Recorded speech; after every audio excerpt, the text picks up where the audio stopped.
Televidentes, bienvenido a este su programa, Visión Económica a las 18 horas. Don Leo Valverde, Henry Tavares y un servidor, Alejandro Noel, con una forma diferente de decir y hacer noticias. Bueno, hay una luz en el camino, don Leo, sí, y es sobre la guerra de Ucrania. Sí, se ha planteado, Trump dijo que resolvía eso en 24 horas. Sí, pero eso era bastante 24 horas. Eso era con violín, ahora es con guitarra. Sí, pero hoy se inicia, o ya se inició, vamos a decir, en Múnich, Alemania. Es un encuentro anual, que hay una cumbre muy importante sobre seguridad, y se está abordando ese tema en ese lugar.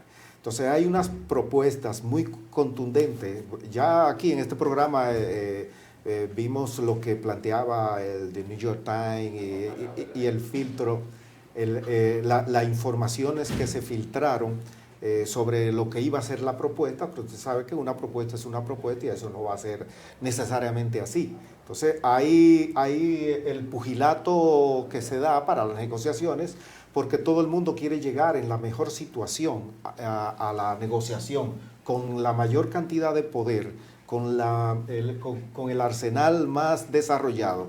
Entonces la situación se está planteando de una forma que el poder realmente lo tiene territorio ocupado, que lo tiene Rusia, y todo eso pues sobre una base que Ucrania, o el presidente de Ucrania, que ya es un presidente ilegítimo dentro de las cosas que se están planteando, no quiere, y quiere que forme parte de esa discusión la gente que le ha hecho el coro. Entonces, la discusión ahora está entre Estados Unidos, que no está en la guerra, pero es el mayor proveedor, claro, para que Ucrania mantuviera la actitud. Ese es el suplidor. Y sí, bueno, eso comenzó con la agencia ahora que está en cuestionamiento, que es la USAID. Entonces, sobre esa base, montar eso va a ser un poquito difícil. Se está planteando, invitaron a Trump a celebrar la victoria el 9 de mayo, a la marcha de la victoria en Moscú. Vamos a ver, él dice que va a todas partes, él va a hablar con Xi Jinping, él va a hablar con Putin, él va a hablar con todo el mundo, porque realmente él es una cosa de una manera y de otra con otra gente. O sea, te dice un discurso guerrerista por un lado, o sea, no de guerrerista, sino de pelea, porque él está aspirando al Premio Nobel de la Paz. A Obama se lo dieron en el primer año sin haber hecho absolutamente nada. Y después vinieron las guerras ahí, toda esa primavera árabe Entonces, Donald Trump es un aspirante.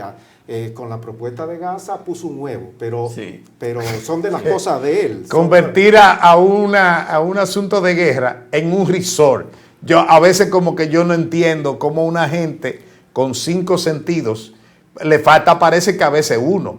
Porque hablar de sacar a todo el que vive ahí, que ha sufrido la guerra, de que para crear campos de golf, asuntos vacacionales, y después entonces mandarlo a Egipto, mandarlo a otro sitio para que entonces después traerlo de que a un paraíso. Yo no entiendo eso. Pero para tú entender esa bravuconada de Donald Trump, hay que analizar su origen, es decir, su construcción, ¿verdad?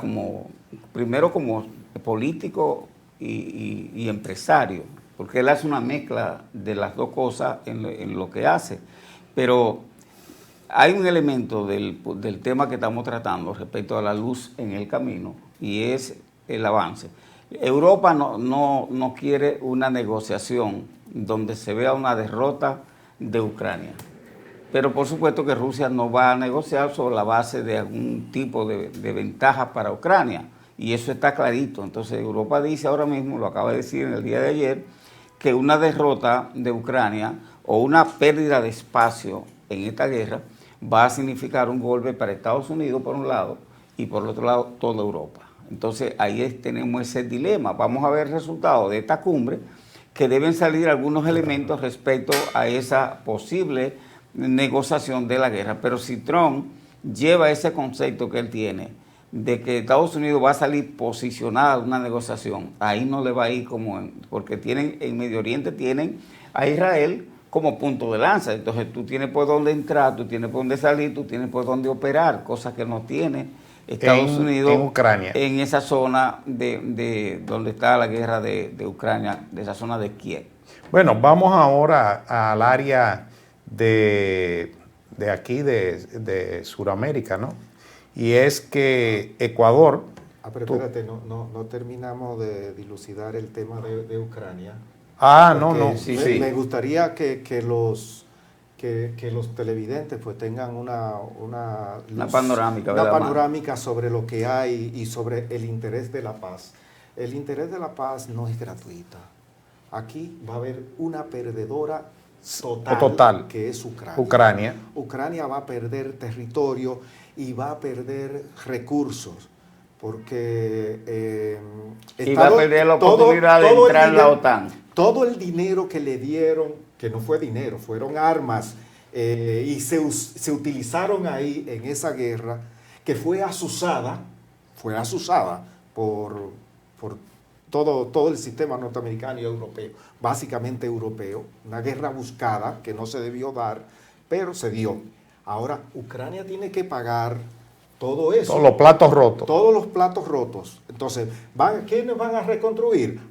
BlackRock va a reconstruir. Sí, la gente ¿Con qué van a pagar? Con la bendita tierra rara. Eso.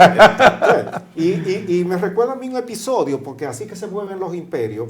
¿Usted recuerda cuando era la parte española de la isla sacó a los franceses? Eso se dio en el término de la lucha entre los imperios. Sí. Entonces, ¿cómo puede en Palo Hincado, que nada más te dice en la historia, no, que Juan Sánchez Ramírez dirigiendo derrotó a los franceses y que Leclerc tuvo que suicidarse? No, eso tuvo consecuencias, o sea, eso tenía una razón. Inglaterra bloqueó todo acceso, toda posibilidad de ayuda de la que estaba solicitando Leclerc, para que viniera. Entonces, porque después de Trafalgar, Inglaterra se hizo dueña de todos los mares. Uh-huh.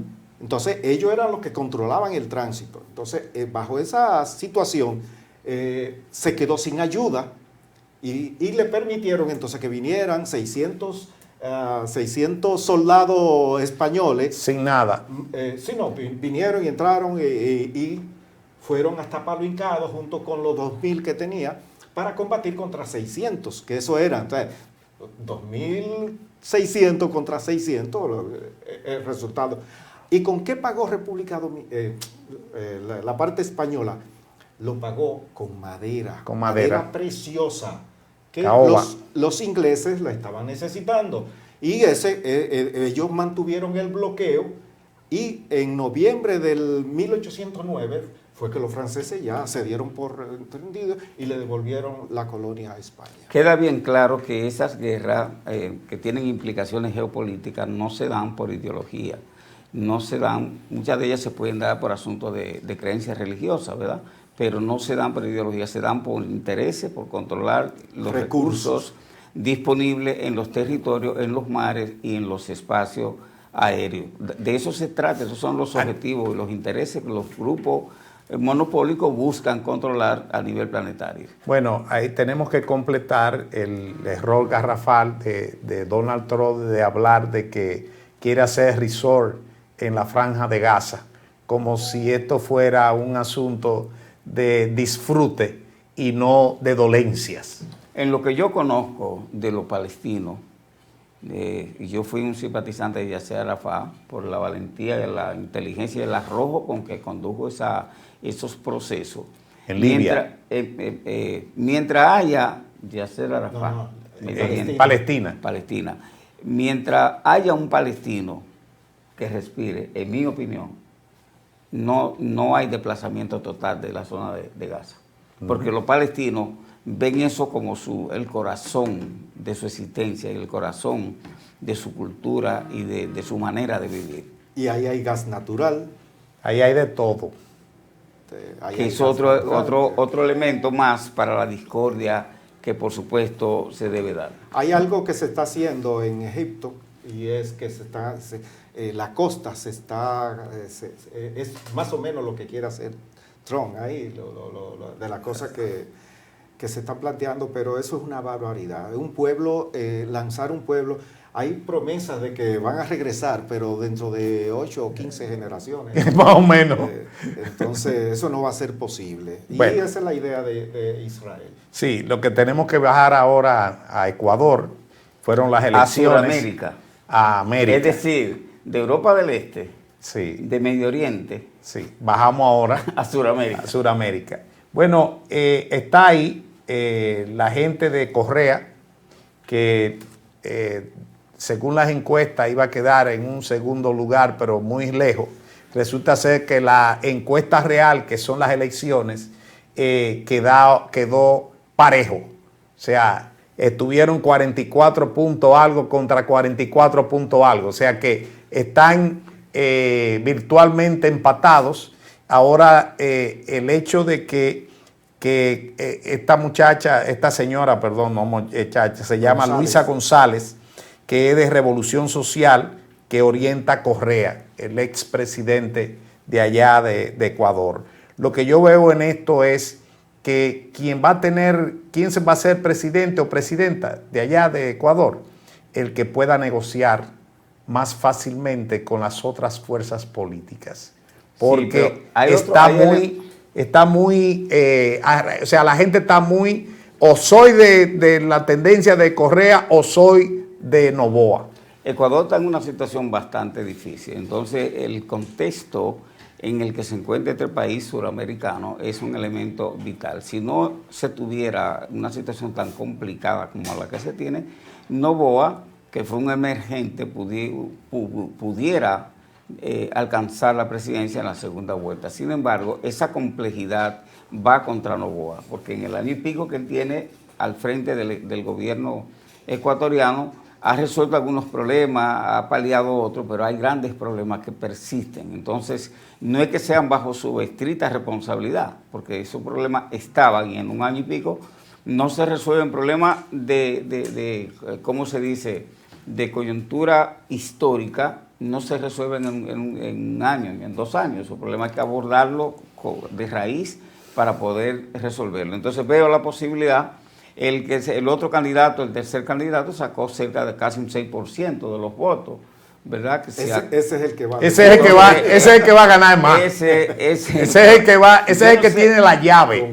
Sí, él tiene la llave, pero en las negociaciones para llegar al poder, la experiencia que tenemos, es decir, la jurisprudencia política que uno registra, es que no le va muy bien el que hace esos acuerdos pensando en que va a capitalizar. Llave, entonces luego que quiere una franja del gobierno más allá. Y es verdad que por mí llegaste al gobierno, pero no es mecánicamente así, es un problema político. No, pero hay abogados que hacen actas notariales y en política acuerdos. Aquí no hay gente que hizo que el presidente lo juramentara antes, en medio de la campaña electoral. ¿Y dónde están? Entonces, la política es otra cosa. La política ni es el arte de lo justo, ni es tampoco el arte de las convenciones de los papeles. La política es el arte de lo posible. Ecuador es una sociedad sumamente complicada y tienen problemas ancestrales, sociales, que no se le ha dado respuesta. Y ese país se ha ido